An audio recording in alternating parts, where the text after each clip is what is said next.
은총이 가득하신 마리아님 기뻐하소서. 주님께서 함께 계신 여인 중에 복되시며 태중의 아들 예수님 또한 복되시나이다.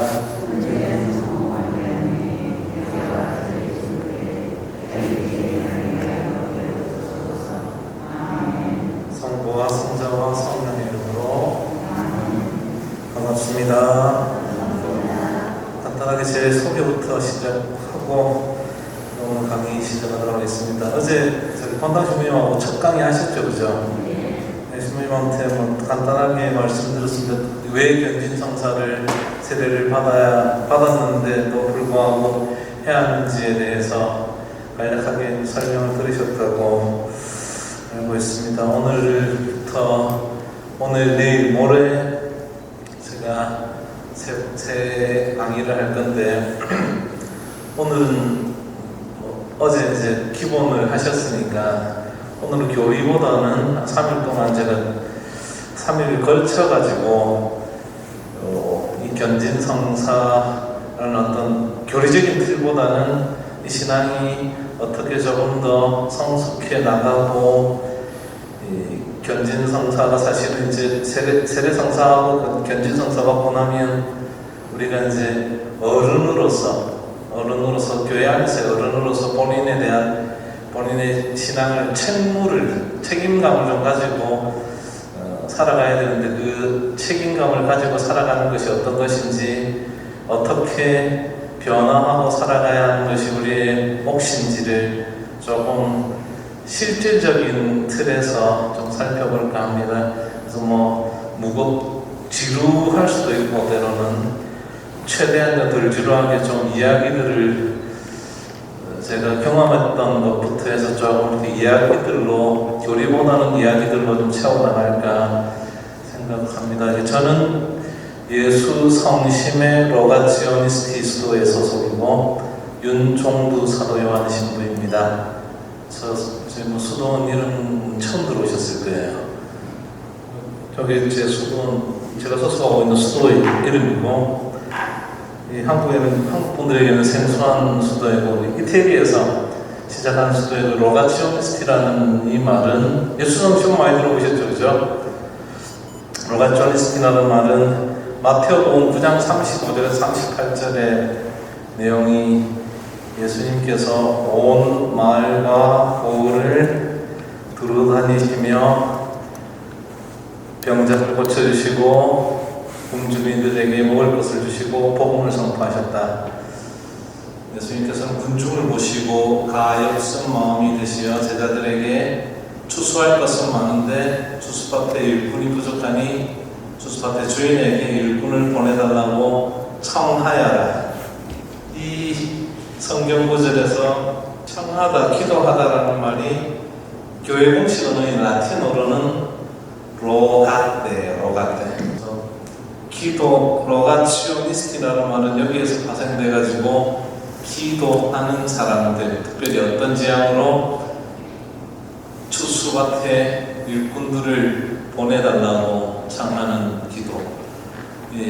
쉽게 표현하면 성소를 위한 기도, 성소를 위해서 기도하는 사람들의 수도단체가 제가 소속하고 있는 예수 성심의 로가치오니스티 수도회입니다.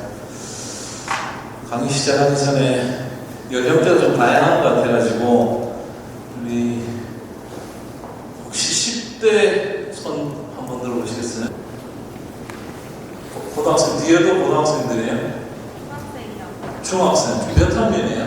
2학년. 중학교 2학년. 남자친구는? 중학교 2학년. 왜 고등학생들은 몇 학년이에요? 안 들려요? 중3? 옆에는? 고1. 20대 손 한번 들어보시겠습니까? 20대는 어느 게 30대, 40대 내려주시고 70대 이상,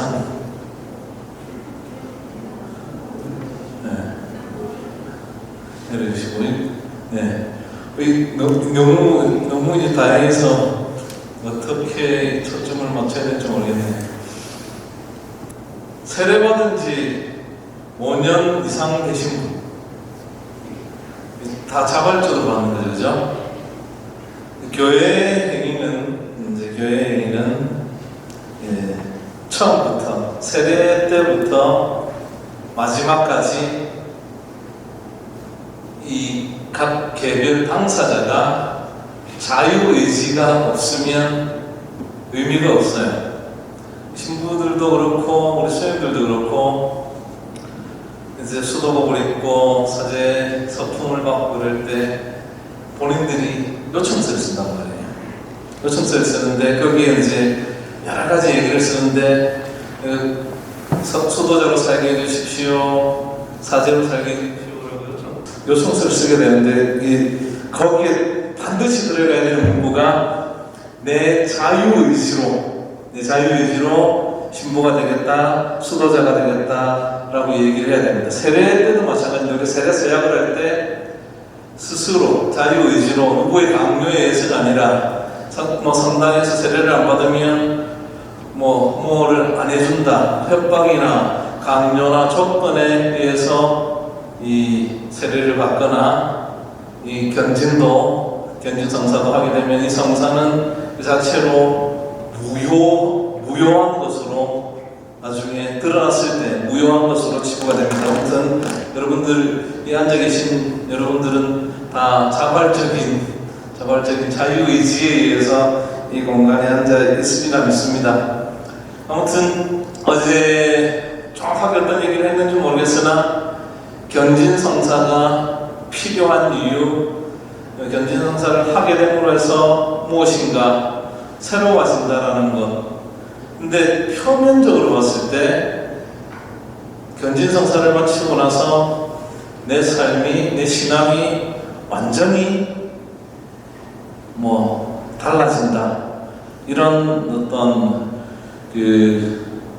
로또 복권 당첨된 이런 마음으로 견진성사를 하고 난 뒤에 이런 어떤 현상이 발생하지 않습니다. 종교적인 어떤 현상이 발생하지 않고 그 시간들을 돌이켜보면 세례를 받았을 때와 똑같았을 것 같아요. 세례를 받고 나서 그 다음 주가 되니까 달라진 게 있었습니까? 특별히 내 삶이 달라진 게 없단 말이죠. 일주일 동안 아니면 열흘 동안, 한 달 동안 세상이 변하고 집값이 오르고 내리고 그런 경우에서도 내 신앙생활이 무엇인가 엄청나게 좋아진다든지, 나에게 하나님의 어떤 신적인 목소리가 들린다든지, 잠을 자고 있는데 하나님이 나타나서 나에게 꿈속에서 요셉에게 나타났듯이, 마리아에게 나타났듯이 나타나가지고 무엇인가 특별한 메시지를 전달해준다, 이런 것도 잘 없었을 거란 말이죠. 여러분 혹시 잠자다가 꿈속에서 하나님의 목소리를 들어보신 분 계세요? 들어보신 분 계세요? 혼자서 성전에 앉아 있는데 하나님의 음성이 막 들렸다. 별로 미사 중에죠. 성찬례식을 하는데 예수님의 몸과 피로 변하는 성변화가 있을 때, 빵과 포도주가 예수님의 몸과 피로 변하는데 그 빵의 냄새랑 피의 냄새를 맡아보신 적이 있으십니까? 특별하게 무엇인가 다가오는 것이 없단 말이에요. 우리의 삶 속에서 매번 똑같은 어떤 일상들을 반복을 하게 되는데 무엇인가 달라지는 것은 안 보이는데, 이제 절차인 것처럼 세례 성사를 하고 시간이 조금 지나고 나서 견진 성사를 하고 이제 더 이상 할 게 없단 말이에요. 젊은 친구들은 이제 혼인 성사를 하게 될 것이고, 시간이 좀 지나면 이제 병자 성사를 하게 되고, 우리가 이제 매주일 성체 성사를 하고 때로는 이제 다른 서품식 있으면 사제 서품 성품 성사에 참여하기도 하고, 칠성사에 이렇게 동참을 하나, 이 거룩한 일에 동참을 하는데 또 달라진 것들이 없습니다.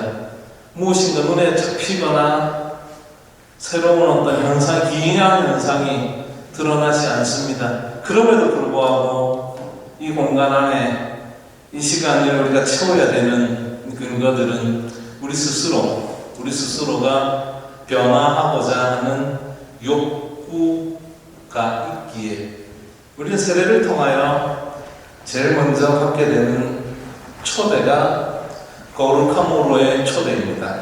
혹시 성소라는 단어에 익숙하신지 모르겠어요. 성소. 성소주일은 혹시 들어보셨죠? 안 들어보셨어요? 부활절이 지나고 나면 부활 4주를 성소주일이라고 합니다. 우리가 이해하는 성소는 어떻게 그려져 있냐면 신부님들, 수녀님들에게 조금 국한되어서 이 얘기를 합니다. 그리고 신부님들한테 수녀님들한테 우리가 질문들을 합니다. 신부님은 성소를 어떻게 받으셨나요? 수녀님은 어떻게 성소를 받으셨나요? 라고 질문을 하는데 엄밀한 의미에서 이런 어떤 질문들은 우리 교회 안에서 이런 질문들은 조금 억지스러운 질문이라는 거. 성소가 뭔지 제가 한번 설명을 드릴게요. 성소는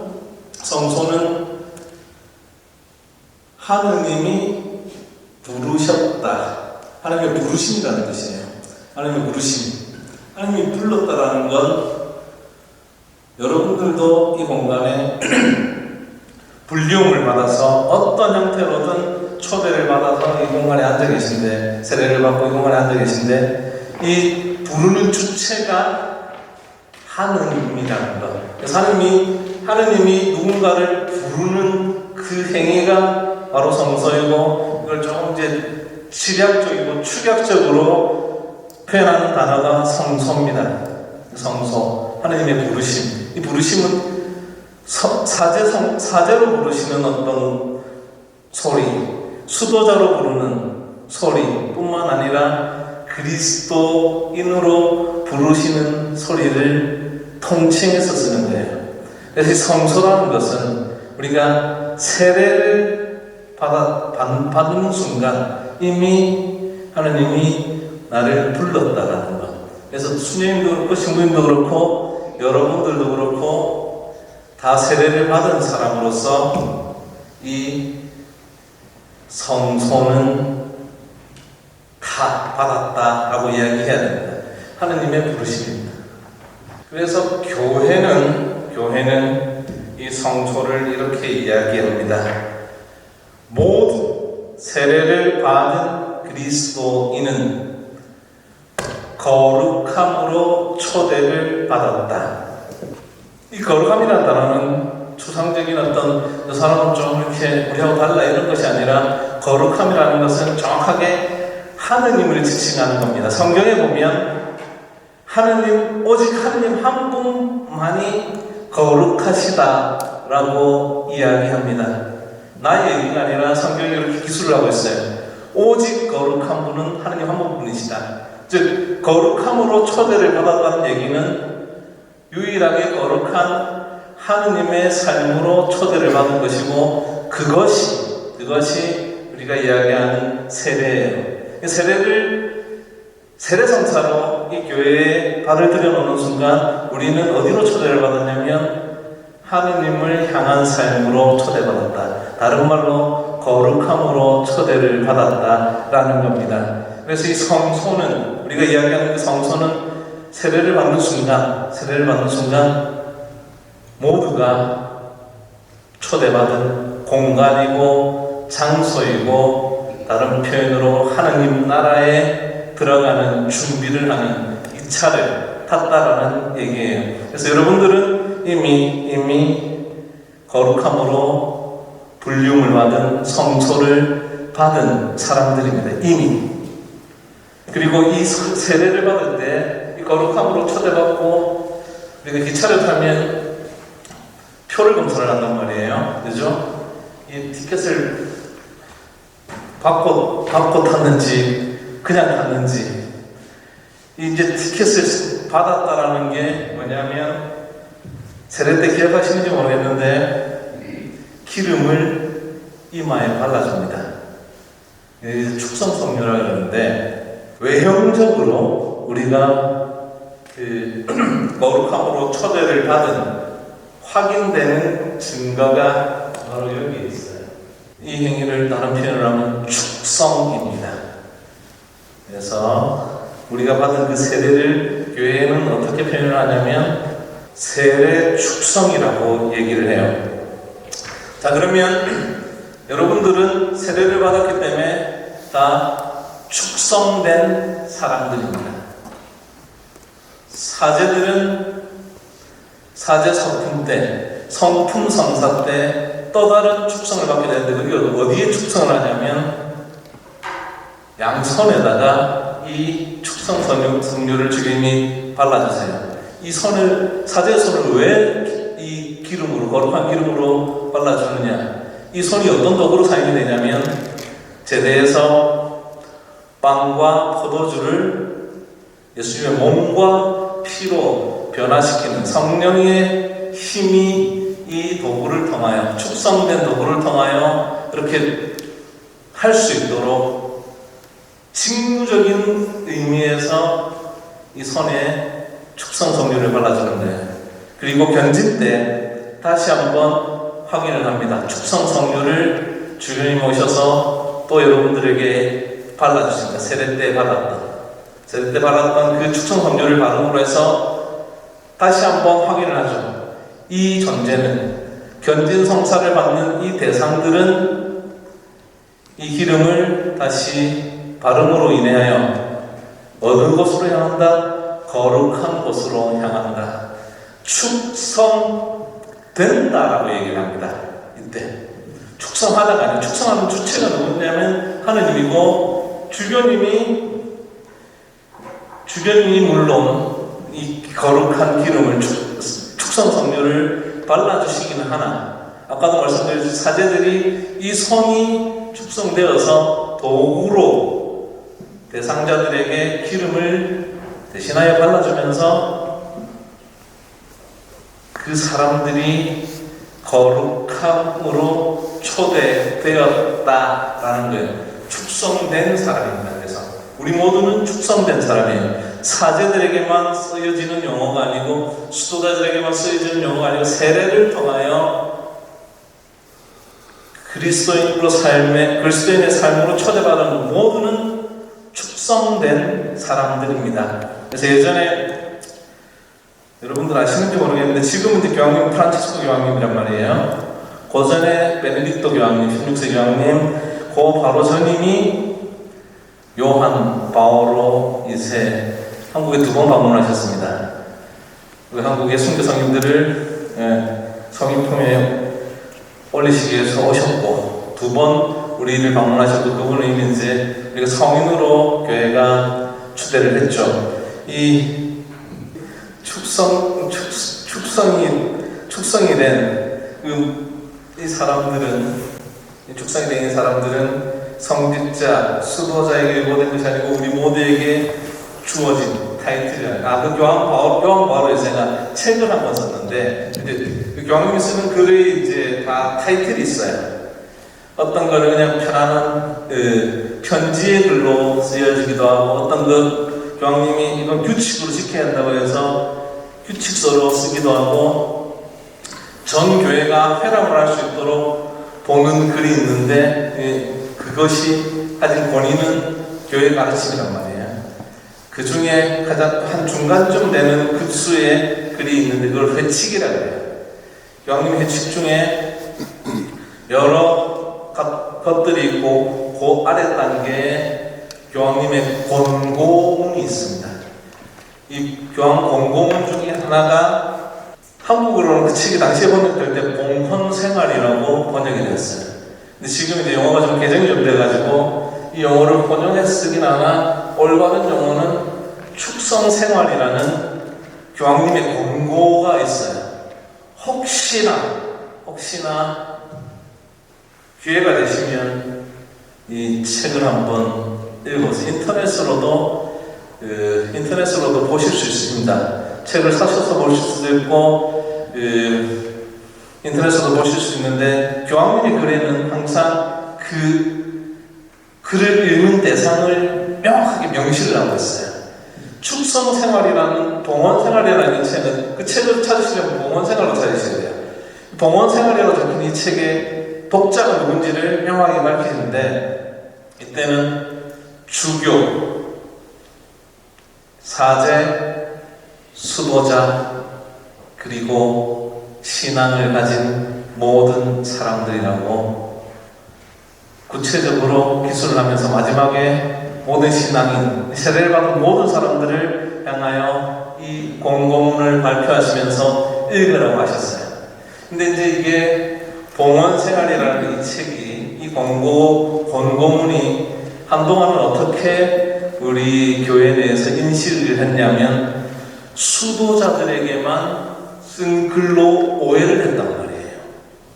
왜? 이 봉헌생활이라는 용어를 우리가 수도자들이나 창직자들이나 자신의 그 삶을 투신을 해서 딴 거 안 하고, 그죠? 결혼 안 하고 다른 일 안 하고 교회 안에서 하느님의 일에 조금 더 적극적으로 매진하는 사람들이란 말이에요. 그래서 스스로를 봉헌했다라는 뜻이 강조가 되면서 봉헌생활이라는 이 책자가 수도자들에게 한정판으로 나간 것처럼 오해가 됐는데, 그 책을 딱 뒤집으면 바로 그 독자가 누군지를 설명하고 있어요. 주교, 사제, 수도자, 그리고 평신도, 세례를 받은 모든 신앙이라고 얘기를 합니다. 여기에서 이제 최근에 올 초에서야 비로소 우리가 교회가 이 용어를 개정을 하게 이릅니다. 축성생활이라고.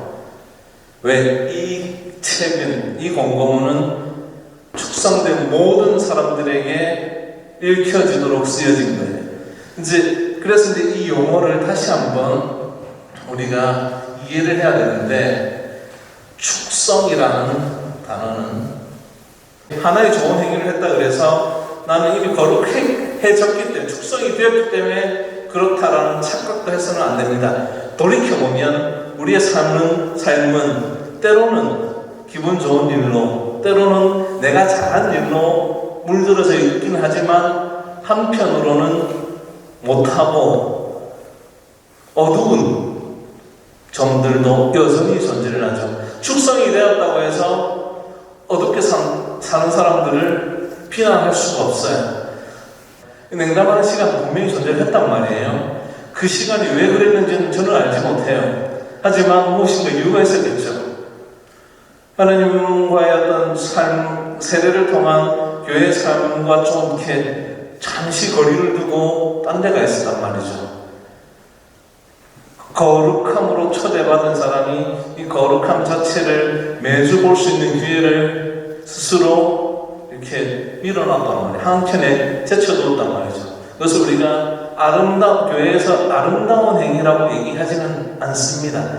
그럼에도 불구하고 다시금 이 거룩한 삶을 향한 여정, 구원 역사의 그 한 장면으로 다시 돌아오게끔 초대를 하고 있고, 다시 돌아오는 발걸음을 거부하지 않습니다. 냉담하신 분뿐만 아니라 우리 교회 안에 보면 모르겠어요. 다들 지역사회 사람들이잖아요, 그죠? 딴 데서 이주해서 오신 분 혹시 계세요? 어디서 오셨어요? 서울에서 왔는데요. 여기 귀촌해가지고 살고 있어요. 한 몇 년 정도 되셨을까요? 저도 이제 한 3년? 3년 되신 분 말고는 다 또 멀리서 오셨습니까? 어느 동네? 부산 뭐 동네 근처 저도 부산 사람이에요. 일단 이 동네 사람이라 보면 되고, 대부분 여기 동네 사람들이잖아요, 그죠? 이제 보면 누가 어느 아파트에 살고, 부모님이 어떤 분이고, 그죠? 무슨 농사를 짓고 대충 다 압니다, 그죠? 그분이 수고를 잘 되는지, 그죠? 그분이 그냥 사람들한테 편한지 우리 다 안단 말이에요, 그죠? 근데 때로는 내가 싫어하는 사람일 수 있어요. 근데 내가 별로 사이가 안 좋았단 말이에요. 이 동네에서 한번 싸웠는데 이제 마음이 불편한 거죠. 나도 세례를 받고 거룩함으로 초대를 받았는데 이 마음이 자꾸 불편해지는 거예요. 얼굴 보면 싫어지고 화나고 뒷담화도 하게 되고, 옆집 옆집 자매랑 커피 한잔 하면서 참 저 인간은 없으면 좋겠다, 눈에 안 보였으면 좋겠다 그랬는데 주일이 다가와가지고 미사를 왔단 말이에요. 예, 며칠 전에 내가 욕했던 그런 마음들, 내 불편한 마음들, 고해성사도 보고 이제 하나님 앞에서 좀 착하게 살아야 돼, 약속을 해야겠다고 막 다짐을 굳게 하고 성당에 딱 왔는데 성사도, 고해성사도 봤어요. 좀 일찍 와가지고 30분 전에 와가지고 딱 앉았는데 대각선에 그 사람이 딱 앉아있는 거예요. 순간 화가 딱 나는 거예요. 가고 뒤통수한테 때리고 싶다. 근데 미사 내도록 그 뒤통수가 보이는데 제대는 하나도 안 보이고 그 사람 뒤통수만 보이는 거예요. 저건 또 왜 성당에 왔을까? 저 착한 척하고 앉아있는 거예요. 내가 보기에 이 성당에 저런 사람 오면 안 되는데 성당에서 미사를 했는지 뭘 했는지 모르고 그 시간이 흘러갑니다. 그리고 다시 발걸음을 집으로 옮기는데 이런 생각들을 하죠. 주를 놓고 무슨 성당에 다니냐. 그 대상이 당사 본인들일 수도 있어요. 주변 사람이 성전에 이렇게 딱 앉아있는데 저녁에 그죠? 저녁 8시가 넘은 시간이 추운데 그래서 따뜻한 방에 앉아서 맛있는 거 먹으면서 TV를 볼 수도 있는데 이 성전에 좀 착하게 살라고 하는데 보니까 저 별로 안 착한데 쭉 성당 왜 가지? 이 성당에 다니고 종교를 가진 사람들이 가끔씩 비난받는 이유 중에 하나가 그런 거예요. 일상에서 누군가에게 때로는 모험이 안 되는 어떤 행위를 할 수도 있다라는 거예요. 그것이 그 양이 많은 사람이 있고 적은 사람이 있는데 우리 모두는 결함을 가지고 있어요. 이 결함을 가지고 있는 사람들이 성전에 오는 걸 많이들 비난합니다. 그래서 뭐 세배를 안 받는 사람들이 성당 가자 그러면 나 안 가. 왜? 자기도 성당 가고 앉아있는데 그 성당 갔다 오면 달라지는 것도 없는데 그 성당에 왜 가는 거지? 성당 가면 착하게 살아야 되는데 이 성당 가면 착하지 못하는데 내가 굳이 왜 가냐? 성당은 그래서 이 종교는 우리가 믿는 신앙은 진짜 흠없이 착하거나 흠없이 선하거나 어느 것 하나 진짜 특허 하나 없는 그 사람이면 단언컨대 성전에 올 필요가 굳이 없습니다. 이미 이 거룩함이라는 존재, 하느님과 거의 하나된 존재이기 때문에 전혀 필요가 없단 말이에요. 우리가 여기 오는 이유는 뭐냐면 결함이 있기 때문이에요. 때로는 화도 내고 때로는 못된 짓도 하고 때로는 속이기도 하고 그래서 하느님이 거룩하게 살아라고 우리를 초대하는 거예요. 그래서 성당은 우리 안에 여기 있는 사람들 중에 이 구성원들 중에 아니면 또 주일날 이미 견진을 받고 오랫동안 신앙생활을 했던 그 사람 우리 성당에서 형제자매라고 부르지만 동네 가면 옆집 아줌마고 그죠? 누구 엄마고 막 이런 얘기 한단 말이에요. 밖에 나가면 이제 평범하게 우리가 이름도 모르고 누구 엄마 뭐 어디 사는 누구 딸 누구 아들 뭐 이런 얘기를 하는데 이 존재가 완전히 깨끗하지 못하기 때문에 이곳에서 조금 무거운 편으로는 정화되어야 될 필요가 있다.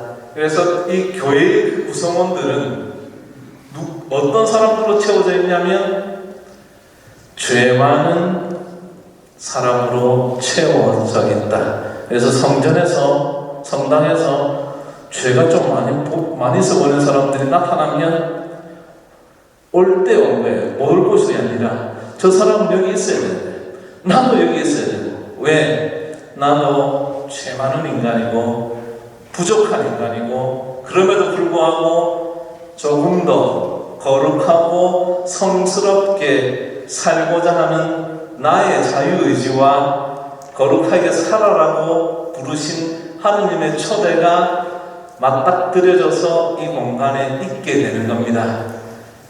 성전에 오셔서 실망을 하시고 사제들이나 수도들의 모습, 그리고 형제 자매라고 불리는 옆집 아줌마와 아저씨와 이 사람들의 어떤 개인적인 결함들을 보고 우리가 이 성전에 오냐 오지 않느냐라고 결정할 이유가 전혀 없다라는 거예요.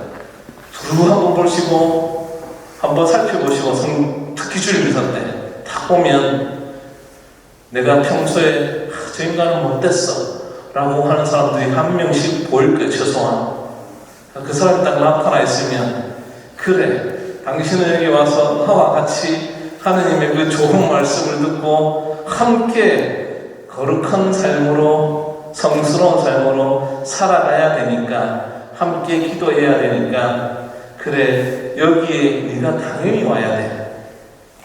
너는 오지 말아야 될 사람이 아니라 와야 될 사람이야 라고 뒤통수를 보고 뒤통수를 때리고 싶은 마음을 가지지 마시고 뒤통수를 보고 쓰다듬으면서 함께 기도하는 자비로움을 가지게 되어야 된다는 거죠.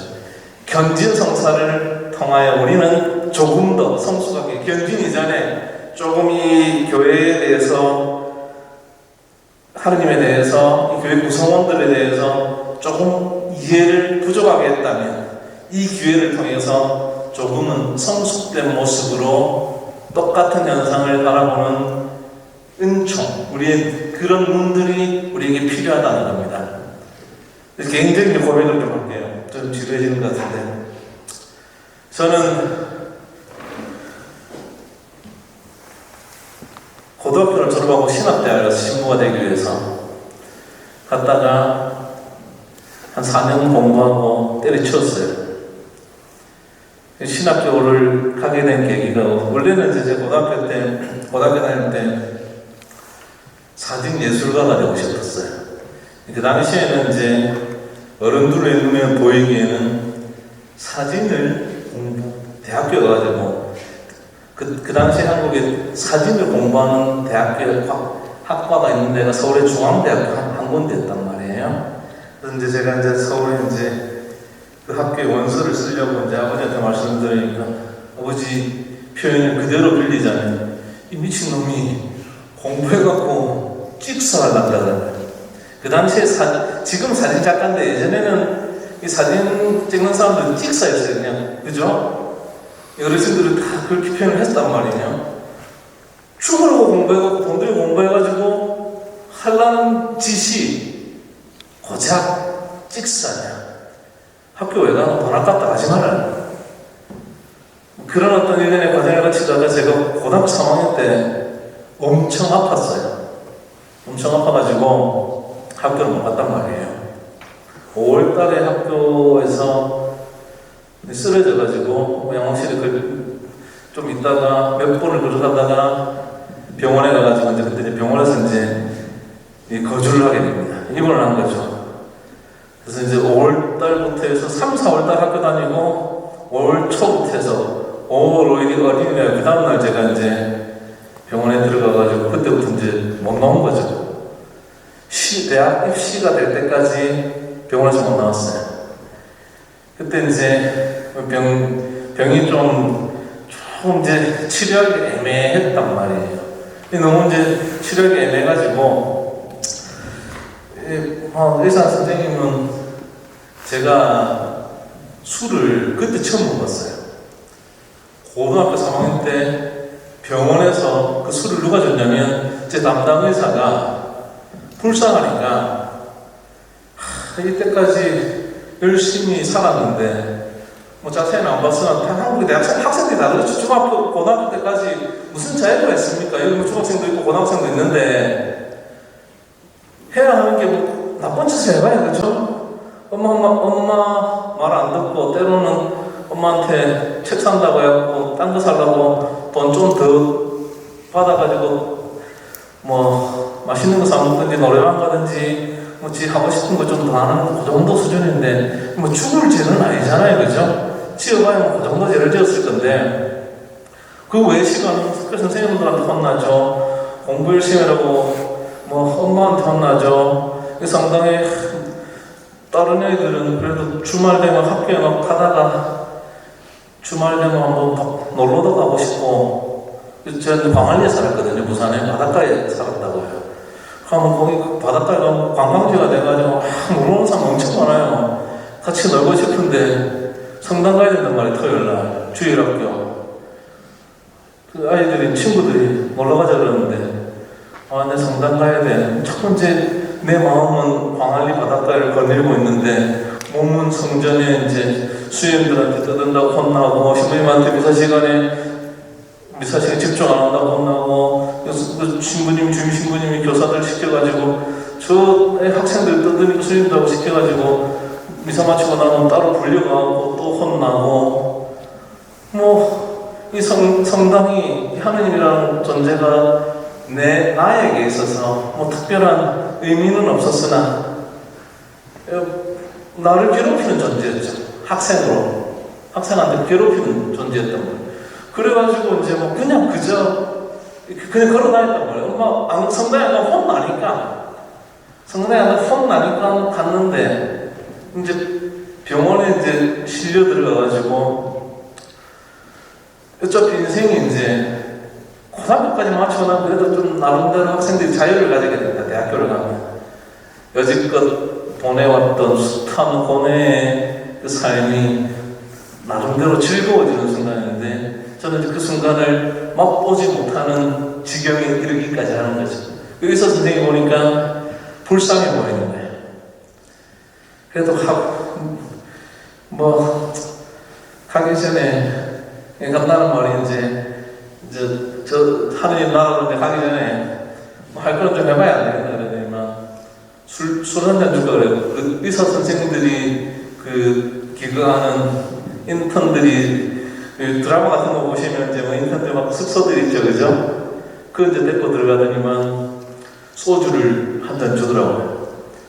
거기서 이제 소주를 마셨어요.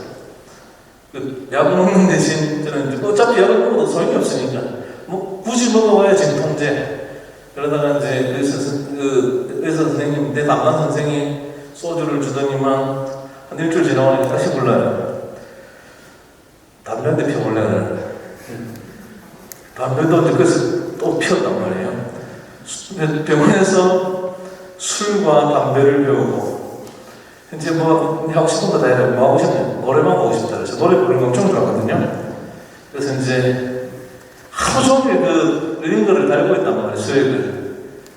이제 처음에는 이거 빼면 죽는 줄 알았는데 가만 보니까 이거 아무것도 아니에요. 포도당 설탕물이지. 설탕물에다 가끔씩 약을 넣어주는데 아침 몇 시간 맞춰가지고 설탕물을 계속 꽂고 있는 거예요. 설탕물 마시면 되지 굳이 주사바늘에 혈관을 꺾어 쓸 필요가 있어요. 뜯어냅니다. 그래갖고 지금 누르고 있으면 금방 지혈돼요. 이제 반차가 딱 붙여놓고 옷을 갈아입고 간호사실 이제 이렇게 이런 식으로 돼 있잖아요. 그다음에 이제 병실에서 나오면 그냥 그러면 보이잖아요. 어디 가니 외출을 하면 사복을 갈아입고 나가니까 이제 병원에 재질을 한단 말이에요. 그러면 이제 간호사실 근처에 오면 이제 딱 앉아가지고 이 간호사실 테이블 밑으로 끼어서 계단으로 해갖고 도망 나가가지고 노래방을 갔다가 이 병원의 환자가 그냥 그냥 누워만 있어야 되는데 노래를 부르니까 막 고함도 지고 그러잖아요. 혈압이 올라간 거예요. 노래방에서 이제 쓰러지는 거예요. 노래방 주인이 다시 이제 저를 응급실로 데리고 이제 들어갔죠. 들어가고 병원에서도 이제 블랙리스트가 된 거예요. 항상 감시당하고 이제 그래도 그것이라도 하고 사는 게 내가 마지막으로 즐길 수 있는 삶이라 생각을 했고 그냥 그렇게 지나다가 시험 치기 바로 전에 저는 시험도 사기로 쳤어요. 왜냐하면 3, 4월 달 학교 다니고 그 다음 학교를 안 갔으니 출석 일수가 안 채워져가지고 시험을 볼 수 있는 자격이 안 주어진단 말이에요. 근데 제가 이제 학교에 외출 노래방 안 갈 테니까 내가 다니고 있던 학교의 동료들과 선생님한테 인사를 한번 하고 오겠습니다. 그러니까 이제 외출 허가를 받아야 선생님 의사님한테 학교를 찾아가니까 이 담임 선생님이 얼마나 애처롭겠어요. 이제 뭐 내가 니한테 해줄 거는 없고 뭐 해줬으면 좋겠냐.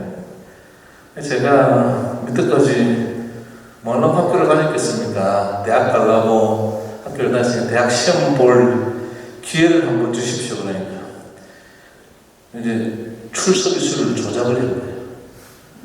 그래서 이제 대학 시험 볼 자격을 만들어줬는데 그때 어떻게 됐든 간에 그 시점에 이제 제가 갖고 있던 병이 어떤 의학적인 기술에 의해서가 아니라 하여튼 어느 순간 뭔가 검사를 하는데 데이터 값이 안 나오는 거예요. 괜찮아진 거예요, 얘가.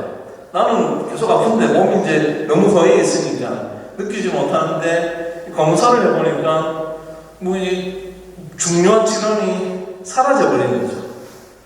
어찌됐든 간에 그래갖고 이제 학교를 속이고 대한민국 교육부를 속이고 사기를 쳐가지고 대학 입시를 칩니다. 이제 모친이 그러는 거예요. 죽었던 삶이니까 착하게 살아라. 착하게 살라고 신학교를 갔다고 합니다. 신부가 되고. 신학교를 가니까 이제 우리는 저 화장실 갈 때만 나올 때만 항상 다르잖아요. 그죠? 들어가고 살다 보니까 이제 몸도 이제 회복을 했단 말이에요. 좀 건강해졌거든요. 예전에 그때 내가 신학교 사진은 안 하고 신학교 간다고 다 마음먹었을 때 그래서 사기를 쳐서 원서를 써서 시험을 봤는데 얼마나 나름대로 어린 마음에 열망을 갖고 이 착하게 살아야 돼. 강조를 한 거예요. 성당은 착한 사람 오는 거지. 더 착한 사람 신부님이에요. 그래서 이제 이 신부로 살겠다고 내가 끊임없이 다니면서 갔는데 학교 가보니까 별로 이제 그 마음에 안 들어요. 친구들 만나고 또래 친구들도 만나고 신학생들이 처음부터 신부님의 모습으로 살겠어요. 교육을 받는다고요. 근데 고등학교 졸업하면 그냥 1학년 대학생하고 똑같죠. 나쁜 짓도 하고 선생님도 속이고 선생님 신부님도 속이고 거짓말도 하고 막 놀고 싶단 말이에요. 그럼 이제 뭐 착한 척하고 있어야 되는데 그것도 잘 안 돼. 살다 보니까 너무 답답하고 지루하고 아예 이래서 살 게 아니다. 4학년 신학대학 4학년 마치고 이제 도망 나왔어요. 나와가지고 이제 딴 가려고 이리저리 공부해가지고 서울에 있는 대학원으로 이제 교회랑 작별하고 뭐 이제 다른 공부를 시작했단 말이에요. 직장도 가지고. 근데 첫 직장이 제가 예수님을 믿는다는 신학대학을 졸업했다는 이유로 저를 이제 왕따를 시키는 거예요. 저는 이제 왕따를 처음 경험해봤는데 그때서 왕따를 딱 시키는 거예요. 그래서 이제 조직이 주말에 출장이 많은데 이 교회 다니는 사람들이 주일만 되면 교회를 가야 되니까 자기들은 무조건 출장을 못 간다고 그러는 거죠. 이 교회 안 가는 사람들이 그 업무를 계속 해왔던 거예요. 그러니까 저는 그 사람들이 보기에는 어떻게 봤든 다 예수쟁이인 거예요. 예수쟁이 중에 상예수쟁인 거예요. 신학대학을 4학년을 다녔으니까. 이제 부서에서 이 사람한테 지시사항을 내는 거예요. 부장님이. 저거하고는 밥도 먹지 마라, 말도 하지 마라, 커피도 하지 마라 그래가지고 왕따를 당합니다. 근데 봉급이 괜찮았어요. 그래서 버티고 왕따가 그렇게 괴로운지 그때 알았는데 어떻게 됐든 간에 그 왕따를 당하는 근거가 뭐였냐면 하느님을 믿어서 그랬거든요. 그래서 어떻게 했겠어요? 모친이 이제 그때 서울에서 직장을 다니고 있었는데 직장이 괜찮았어요. 모친이 주말마다 전화를 하시는 거예요. 이 성당 갔나요? 처음에는 이제 갔다가 얘기를 하다가 나중에 이제 그 왕따를 당하고 배척을 당하는 그 순간 울컥한 마음에 모친한테 화를 냈어요. 내가 어릴 때 제가 유치원 때 세례를 받았는데 수녀님이 운영하는 유치원 다니면서 내가 어릴 때 선택을 할 수 있는 그런 어떤 이성이 있었을 때 성당을 가자 그랬으면 내가 선택한 건데 어릴 때 아무것도 모를 때 성당 데리고 와가지고 세례받게 하고 이 지경에 이르렀는데 그것이 우리가 믿는 그 하나님이 멋지 좋은 하나님이고 사랑스러운 하나님이고 자비로운 하나님이겠냐고. 그 양반 때문에 이제 밥벌이를 못하게 생겼는데 제발 저한테 그런 얘기 하지 마십시오 라고 어머니한테 전화를 한마디 하고 전화를 끊어요. 그들의 성당을 안 갑니다. 저도 냉담했어요. 성당 안 갔어요. 그 냉담한 게 아니라 성당에서 엄청 싫어했어요. 그 친구들한테도 가끔씩 이제 신학대에서 공부하는 친구들한테 전해갖고 그 뭐 하려고 나온나 때려치우고 나오라고 밖에 좋다고 내가 같이 일하자. 이제 저는 그런 유혹도 했어요. 신학교에서 신부가 되기 위해서 공부하고 있는 동료들한테. 저는 성당을 안 갔고 성당 가는 그 시간에 주말에 직장 동료들이랑 차 타고 경치 좋은 데 가가지고 맛있는 거 먹고 놀고 그러니까 세상이 막 편해지기 시작을 하는 거예요. 야, 이 좋은 걸 놔두고 내가 왜 어릴 때부터 그 갇혀갖고 맨날 혼이 안 하고 착하게 살지 못한다고 여기나 들어먹고 그거 왜 갔을까? 그냥 자연스럽게 성당이라는 공간과 하느님이라는 존재를 버려버렸죠. 그런데 어느 날 저를 그렇게 괴롭혔던 주동자였던 부장님이 저한테 찾아와가지고 뭐 삼위일체 하느님이 어쩌고 그게 뭔 말인데 묻는 거예요. 그래서 이제 시간이 좀 지나고 나니까 편해졌단 말이에요. 같이 놀러 다니고 그러니까 성당 안 가고 제가 그랬죠. 이제는 성당 안 다닌다고 그런 거 나한테 묻지 말라고 이제 그만 시비 걸고 우리 뭐 저녁에 뭐 먹을 건지나 얘기합시다 그랬더니 아주 진지하게 그게 아니고 진짜 몰라서 묻는데 뭐 그런 어떤 교회의 용어들 보통 성당에 안 다니는 사람들이 알지 못하는 용어들을 뭐 단어들을 자꾸 물어보는 거예요. 그래가지고 제가 왜 자꾸 그런 거 어떻게 하는지 인터넷 찾아가지고 또 내 괴롭히려고 그런 거 찾았냐 그러니까 그게 아니고 부인이랑 예비적 요리를 간대요. 예비적 요리를 하니까 뭐 설명을 하잖아요. 못 알아들으니까 관심도 없고 못 알아들으니까 이제 그래서 제가 신부 되려고 했다 그러니까 가서 물어봐야지 이러고 이제 십자에 와가지고 저한테 묻기 시작하는 거예요. 나는 이미 이제 버렸는데 생각도 안 하고 있는데 하느님에 대해서 자꾸 묻는 거예요. 이제 대답을 해줄 때 그랬지. 이건 내가 믿어서 하는 얘기가 아니고 네가 지금 가고 있는 그 교회가 가르치고 있는 그 교리가 대충 이렇다. 이런 뜻이고 이런 겁니다. 근데 그거 말라고 가지 마라 그랬어요. 계속 끊임없이 그 양반이 저한테 질문을 던집니다. 교회에 대해서, 하느님에 대해서. 하느님을 나는 버렸는데 계속해서 하느님에 대해서 대답을 해주는 거죠. 어느 날 머리가 멍해지는 거예요. 내가 왜 이것을 하고 있을까? 집에 가는 길에 성전에 들립니다. 저녁 평일날인데 저녁 미사 마치고 사람들이 다 빠져나가고 이제 수행들 제대 정리하고 계시고 사람들이 다 빠져나갔어요. 이제 좀 성당 문 닫아야 되는데 제일 위에 앉아가지고 감시를 딱 바라보고 신학교 다닐 때 배운 게 감실 안에 빵의 형상으로 있는 예수님이 현존하고 계신다. 그렇게 배웠단 말이에요. 신이 저 모양새로 현존하고 있는 거예요. 하느님이 있는 거지 안에. 이제 성당 활동 안 다녔단 말이에요. 앉아가지고 그때 그 기억을 돌이켜보죠. 저 안에 하느님이 있을까 없을까? 저거 금방 해놓은 그 도자기 안에 밀가루 조각인데 내가 이제 한번 넌지시 질문을 던집니다. 그 안에 있는 당신은 하느님입니까? 당신이 신이면 내한테 내가 갑자기 코피가 터지게 하든지 내 다리 힘이 빠져갖고 자빠지게 하든지 뭔가 이제 신적인 어떤 초자연적인 어떤 현상에 대해서 요구를 한 거죠. 근데 앉아있는데 이제 불도 끄기 시작을 하고 교수님이 이제 한 젊은 청년이 그래도 직장 다니면서 옷을 이제 양복 갖춰 입고 멀쩡하게 생긴 애가 앉아가지고 안 나간단 말이에요. 불 끄고 나가야 되는데, 문 잠가야 되는데. 그냥 제대 쪽에서 이제 바라보고 계시더라고요. 어느 순간 누군가가 나를 바라본다 하는 생각도 안 들고 그저 멍해지는 상태에 이르러요. 그래가지고 그때의 순간을 회상을 해보는 거네.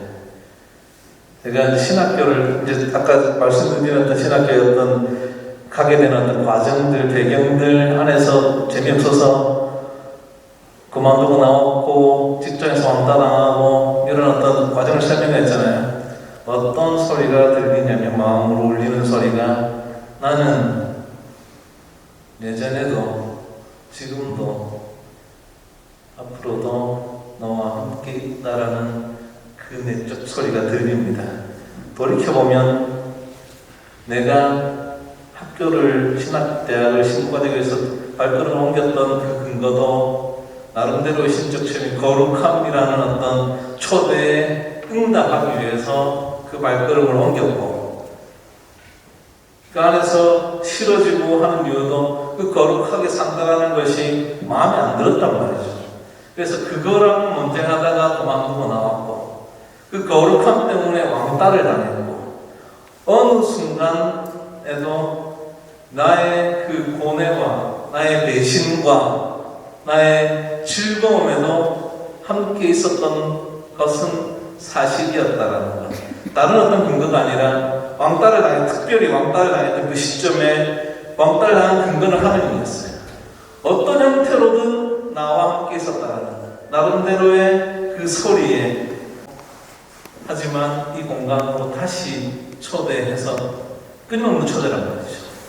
하나님의 그 끊임없는 초대는 한번 세례 때 이 축성 성류로 인호를 그어서 거룩하게 만들어 놓고 거룩함으로 초대를 해놓고 이 견진이라는 공간을 통하여 다시 한번 기름을 발라서 그래 너는 네가 갈 곳은 바로 어디 딴 데 갔다 와도 좋으나 결국에 마지막에 가야 하는 그곳은 거룩함이 있는 그곳이다 라고 재차 확인을 해준다라는 겁니다. 그래서 성전에서 오셨을 때 때로는 내가 싫어하고 내가 저건 진짜 못된 놈이야 라고 단정지었던 그런 사람이 있다면 아니면 아주 몇 년 동안 성당에도 안 나오다가 지금 나타나가지고 성당에서 뭔가를 활동을 하고 있고 쫙 웃으면서 사람들한테 친근하게 다가가는 그런 모습들을 보인다고 누군가는 집 나갔다가 돌아와갖고 그죠? 조용히 있을 것이지 왜 저렇게 설치냐라고 얘기할 수도 있단 말이에요. 저를 보세요. 교회를 비난했고 하느님을 버렸고 그 사람이 앞에서 여러분들 앞에서 강의를 하고 있다면 우리 삶은 알 수 없습니다.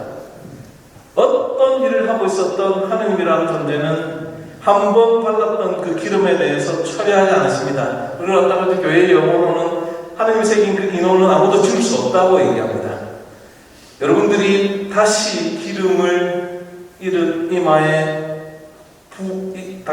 이마에 기름이 이 축성 성류가 부어질 때 더 이상 해소할 수 없는 우리의 마지막 종착역이 하나님의 나라라는 것, 그 거룩함이라는 것. 그래서 우리는 성소라는 것이 내가 거룩함으로 불령을 받았고 수도자나 성직자에게 국한된 용어가 아니라는 것. 이 교회의 구성원이 되는 순간 나는 이미 거룩함으로 초대를 받고 나의 그 현실의 모습이 모질하거나 누군가는 비난할 수 있어도 그럼에도 불구하고 유일하게 그 모습이 사랑받을 수 있는 공간이 바로 이 성전이라는 것. 견진 성사를 통하여 여러분은 이 삶으로 적극적으로 초대되었음을 잊으셔서는 안 됩니다. 우리 학생들, 중학생들, 엄마가 안 가면 조건을 걸었을 수도 있어요. 방학 때 뭘 해주는데 이거 견진 안 받으면 안 해줄 거야. 여러 가지 조건을 걸었을 수도 있고 안 가면 내 용돈을 좀 적게 준다. 온갖 조건이 있을 수 있으나 어떤 조건이 되었든 이 공간에 앉아 있는 건 그것이 도구가 되어서 때로는 내 삶을 다른 방향으로 내가 의도치 않게끔 움직일 수 있는 그 힘, 그 은총, 내가 알 수 없는, 내가 기대하지 않는 어떤 것들이 있음도 희망해야 되는 하나의 꿈과 같은 메시지라는 것. 우리 중학생들 어제, 오늘, 내일, 모레 이 자리에 앉아 있어야 되는데 쉽지 않을 거예요. 안 쉬워도 어떤 이유가 되었던 이 공간에 앉아 있을 때 앉아 있는 이 시간이 어느 날 호련히 옛날에 그때 재미없는 강연을 들으면서 TV 드라마도 못 보고 앉아 있었던 그 시간이 나에게 새로운 축복이었음을 고백하는 날도 있을 수 있습니다. 지금 그것을 마음에 안 새겨놓더라도 어느 순간 꺼내볼 수 있는 그 시간은 전 존재한다고 생각을 합니다. 우리를 거룩함으로 부르셨던 하느님의 그 초대에 응답해서 이 자리에 앉아있는 여러분들 축복된 사람들입니다.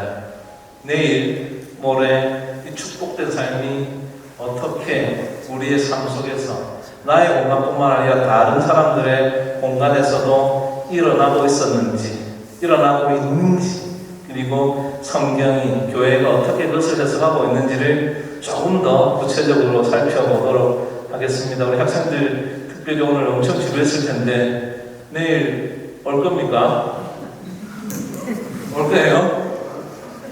우리 학생들은 내가 네 명이죠. 중학생, 중3, 고1, 중2, 중2 우리 4명 학생들 내일 오면 제가 좀 더 재밌는 이야기로, 여러분들이 졸지 않을 이야기로, 오늘 조금 처음에는 좀 무거운 얘기를 좀 했는데 좀 재밌는 얘기들로 여러분들을 즐겁게 해줄 테니까 우리 어르신들은 제가 아이들의 눈높이에 맞춰서 좀 재밌는 얘기를 해도 이해해 주시리라 믿습니다. 오늘 늦은 시간 제 강의 들으시느라 수고하셨고 내일 또 저녁에 같은 시간에 만나 뵙도록 하겠습니다. 우리 마침으로 어머니 성모님께 다시 한번 감사드리는 마음으로 성모송 바치겠습니다. 은총이 가득하신 마리아님 기뻐하소서. 주님께서 함께 계신 여인 중에 복되시며 대중의 아들 예수님 또한 복되시나이다.